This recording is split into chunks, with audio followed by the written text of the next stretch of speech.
What's happening? I'm Jamie Allan. I've been doing Muay Thai for 8 years. I now coach at Endangered MMA.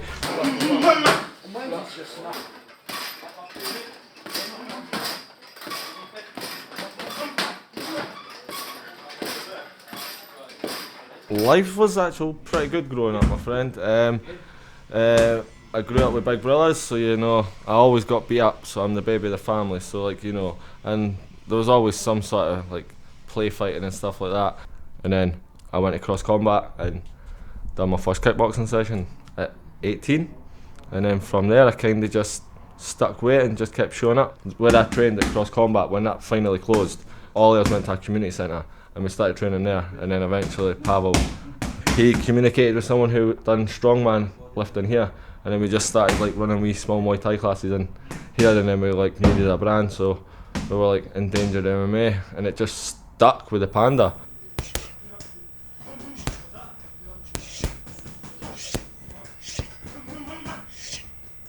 I get up at 6 o'clock every morning. Even as I said to you there, it wasn't out partying, but just through life, seeing other people. I went to bed at 3 in the morning and I started to get up at 6, and then come here 7 till 12, and then come back, and now I'll be here till 8:30 again.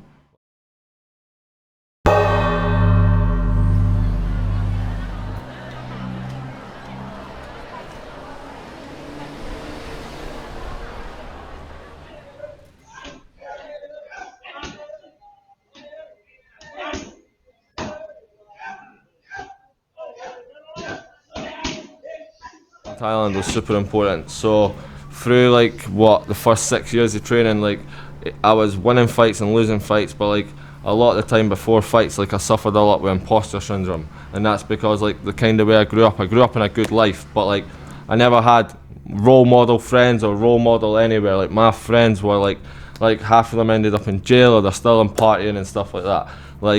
I mean, it's a kill or be killed kind of moment. There's a lot of pressure, so I tell myself backstage, I could run away at any moment here, no one's going to judge me. But once I step there and I've walked out and everyone's looked at me, my brain tells me now I just got to perform. That first minute, I am on form. I'm thinking I am not getting knocked out in the first minute, no chance.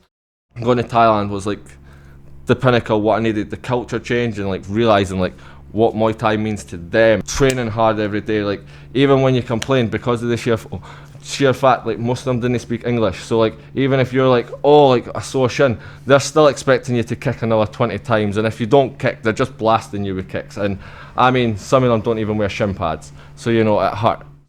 That's where I realised man, I'm quite mentally tough, and it overcame that second guessing myself at the time, why am I doing this? Should I be doing this? And I'm man, I'm good at this, I should be doing this. Punch. Ush. Punch. Ush. This hand. Punch. No, punch with this hand. Ush. Being a fella made me realise that I've got to make smart choices, so then it reflects well on him. I'd want my son to train Muay Thai for sure, so that he's got the discipline and that he's able to defend himself in any situation he ends up in life, but he can choose to be whatever he wants to be, and I will support that.